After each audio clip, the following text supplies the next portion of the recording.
사랑하는 딸을 죽음의 위험에 빠뜨려야만 원하는 것을 얻을 수 있다면 당신은 어떤 선택을 하겠습니까? 고성희는 서재에서 두꺼운 조사보고서를 펼쳤다. 사설 탐정 업체에서 건네받은 자료였다. 평소처럼 남을 조사하고 정보를 수집하는 일은 익숙했지만 이번 내용은 달랐다. 놀라움보다는 분노가 먼저 치밀어 올랐다. 성재가 지은호를 9년간 짝사랑해왔다고? 고성희는 첫 번째 항목을 읽으며 한숨을 쉬었다. 내 양아들이 그동안 뭘 한 거야? 20년 전을 떠올렸다.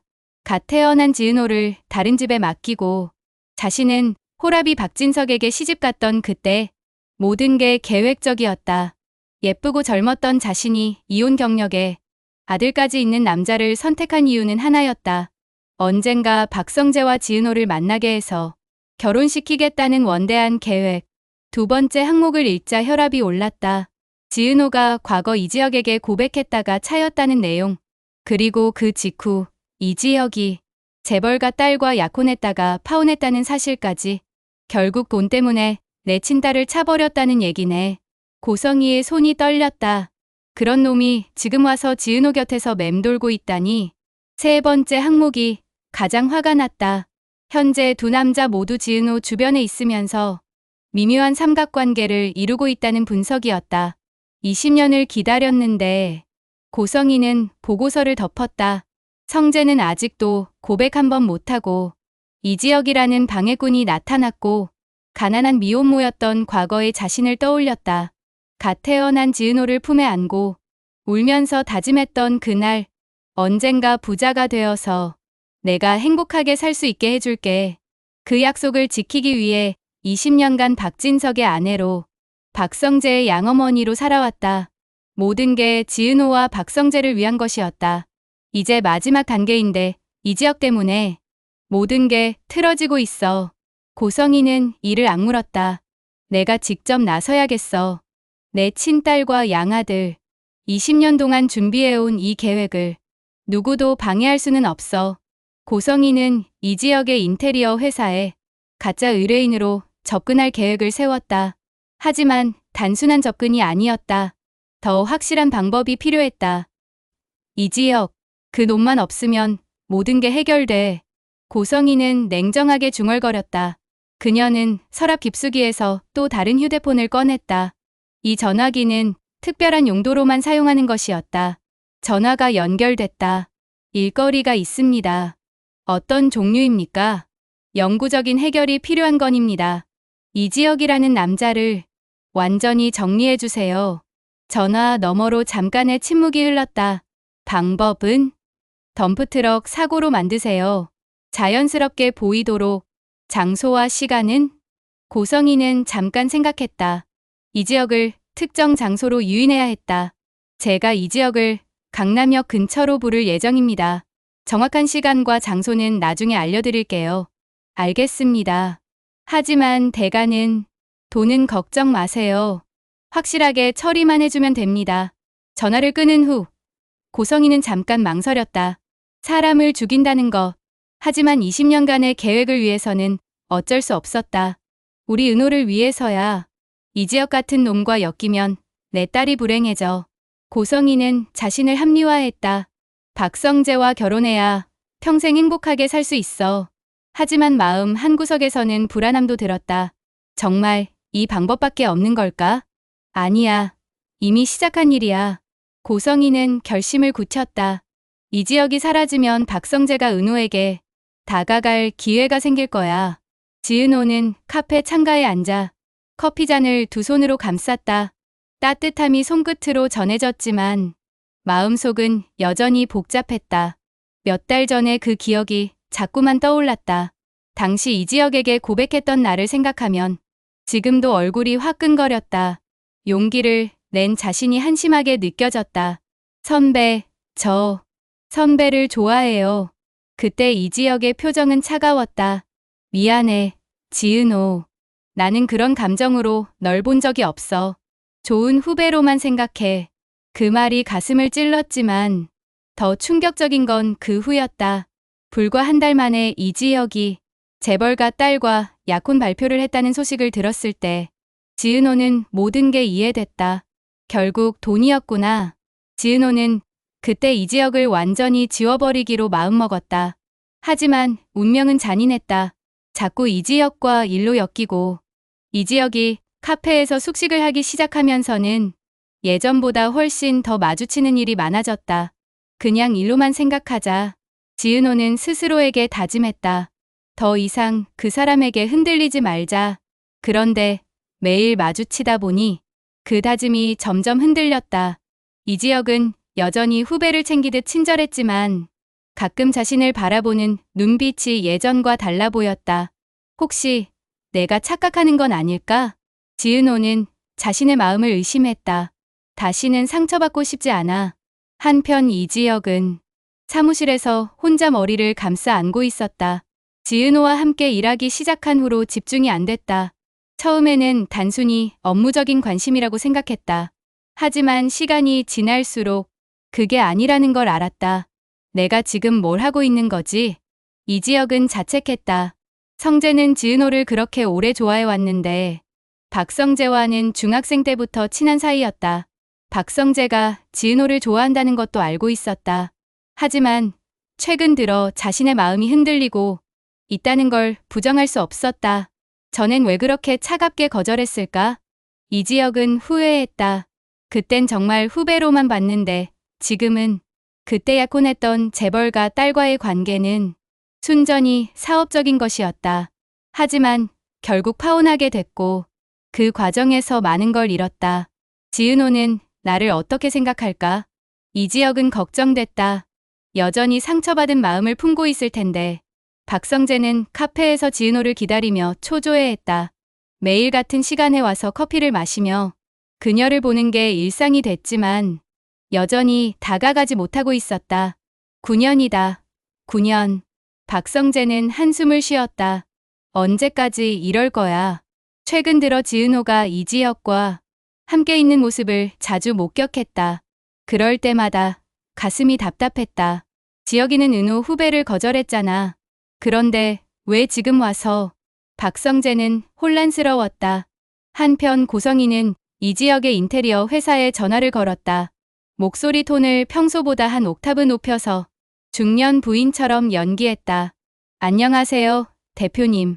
신축 주택 인테리어 상담을 받고 싶어서 연락드렸어요. 이지혁은 바쁜 일정 속에서도 새로운 의뢰는 반가웠다. 네. 언제 상담 받으실 수 있으세요? 오늘 오후 3시 어떠세요? 강남 쪽에 있는 카페에서 만날 수 있을까요? 이지혁은 스케줄을 확인했다. 마침 오후에 중요한 투자자 미팅이 잡혀 있었다. 이 미팅을 놓치면 회사 자금 조달에 큰 차질이 생길 수도 있었다. 죄송한데 오늘 오후에 급한 미팅이 있어서요. 다른 날로 조정이 가능할까요? 아니에요. 오늘이 아니면 안 돼요. 내일부터 해외 출장을 가거든요. 한 달 정도 비울 예정이에요. 고성이는 일부러 다급한 상황을 연출했다. 이지혁이 깊게 생각하지 못하게 하기 위해서였다. 일단 알겠다고 약속을 잡은 이지혁은 고민에 빠졌다. 큰 프로젝트일 가능성이 높았고 한 달을 기다릴 수는 없었다. 그렇다고 투자자 미팅을 포기할 수도 없었다. 이지혁은 전화를 끊고 지은호를 불렀다. 지은호, 미안한데 부탁이 있어. 네, 말씀하세요. 오늘 오후 3시에 클라이언트 상담이 있는데 내가 못 가게 됐어. 대신 가서 요구사항만 들어올 수 있을까? 지은호는 망설였다. 이지혁과 더 이상 엮이고 싶지 않았지만 또 도와주고는 싶고 마음이 복잡했다. 간단한 상담이야. 요구사항 듣고 메모만 해오면 돼. 후속 미팅에서 내가 직접 만날 테니까. 이지혁의 표정에서 절박함이 느껴졌다. 지은호는 더 이상 거절할 수 없었다. 알겠습니다. 장소가 어디죠? 강남역 2번 출구 앞 카페 로맨스야. 클라이언트가 먼저 와서 기다리고 있을 거야. 이지혁은 지은호에게 회사 명함과 자료들을 건네줬다. 그러면서도 마음 한구석이 불편했다. 지은호에게 자신의 일을 떠넘긴 건 아닌지 미안했기 때문이다. 혹시 무슨 일이 생기면 바로 연락해. 미팅 끝나는 대로 합류할게. 고성희는 전화를 끊고 만족스러운 미소를 지었다. 이 지역을 강남역으로 유인하는 데 성공했다. 이제 덤프트럭이 그를 처리할 것이었다. 하지만 예상치 못한 변수가 생겼다. 이 지역이 투자자 미팅 때문에 늦을 수도 있다는 것이었다. 확실하게 해야 해. 고성희는 다시 전화를 걸었다. 혹시 타깃이 늦을 수도 있으니까 주변을 잘 살펴보세요. 키 180cm 정도, 정장 입은 30대 남자입니다. 알겠습니다. 그런데 다른 사람이 같이 있으면 어떻게 합니까? 그런 일은 없을 거예요. 혼자 올 겁니다. 고성희는 확신했다. 이 지역은 클라이언트를 혼자 만나러 갈 것이고 그곳에서 사고를 당할 것이었다. 실수는 절대 안 됩니다. 이 지역만 확실하게 처리하세요. 네, 알겠습니다.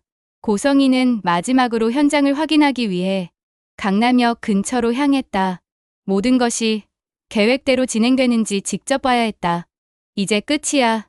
이 지역. 고성희는 차 안에서 중얼거렸다. 내가 사라지면 모든 게 해결돼. 이 지역은 투자자 미팅을 마치고 시계를 봤다. 3시 10분. 클라이언트와의 약속 시간에 10분 늦었다. 늦었네. 이 지역은 급하게 강남역으로 향했다.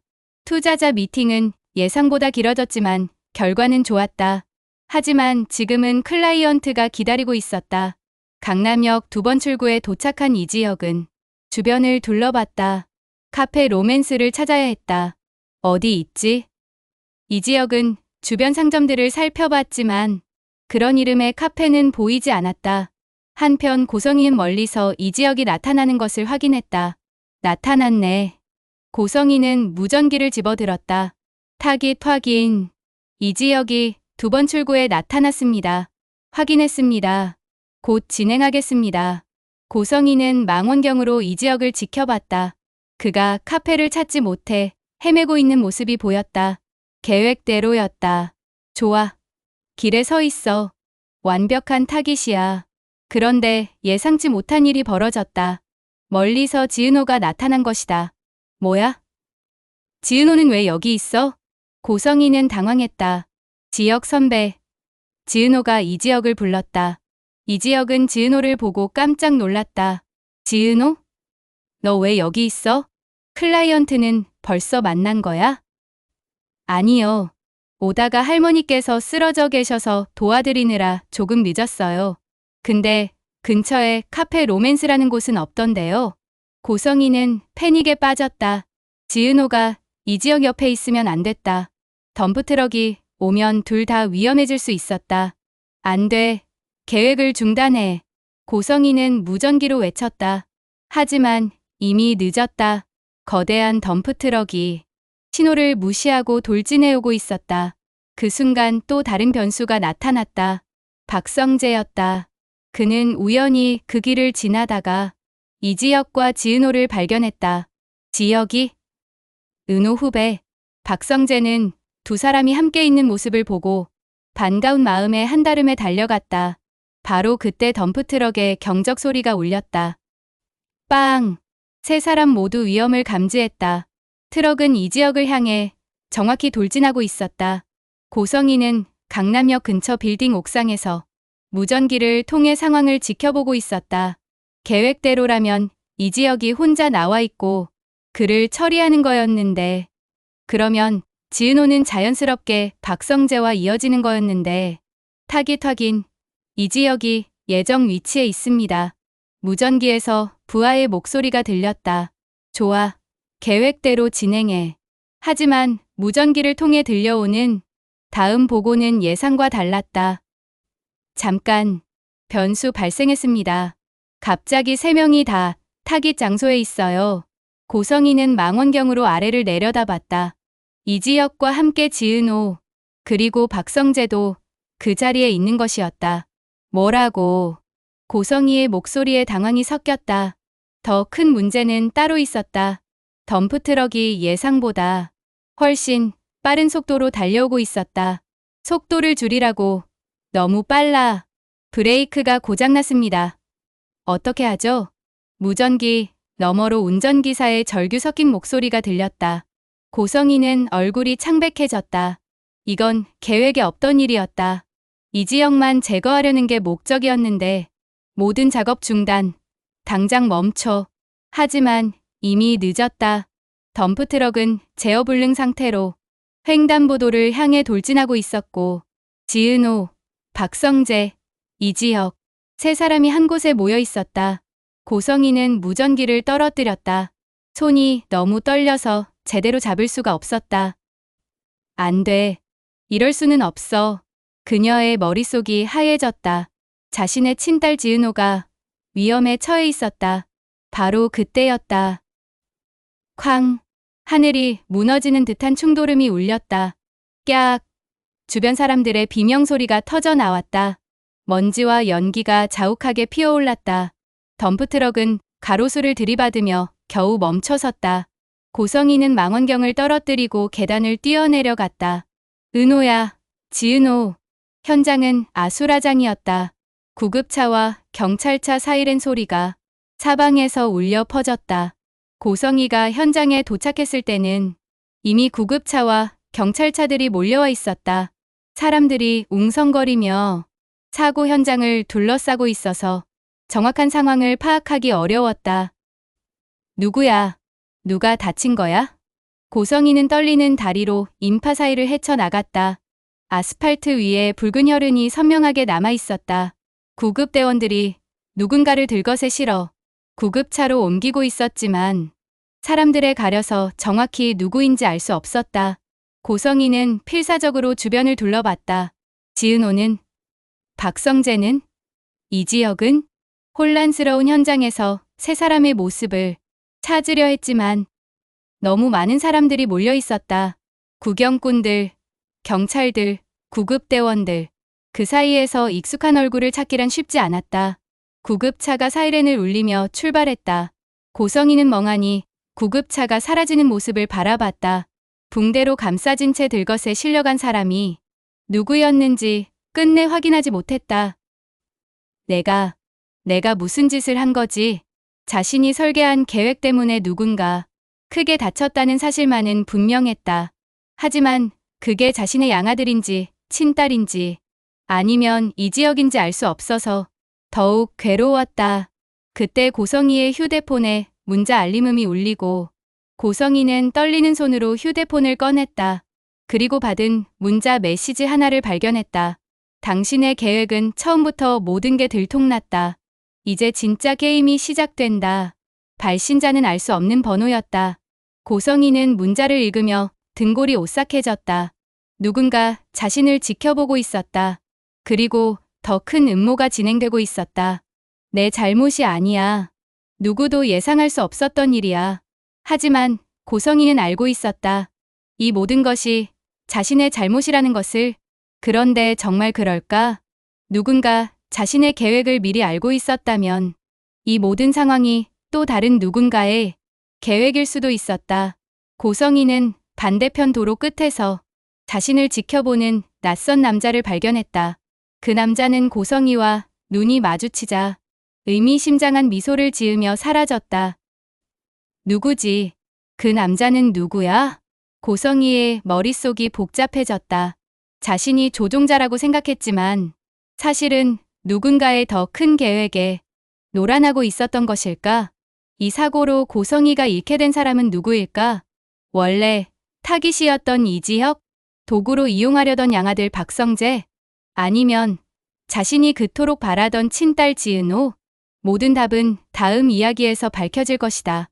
이번 영상 다들 재밌게 보셨나요? 다음 이야기도 너무 궁금하시죠? 그럼 꼭 구독을 눌러주세요.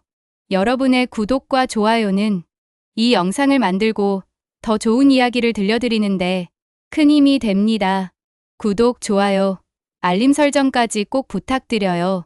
이 영상을 끝까지 봐주신 여러분, 행복하시고 건강하세요. 다음 편도 꼭 놓치지 마세요. 다음 편에서 뵙겠습니다.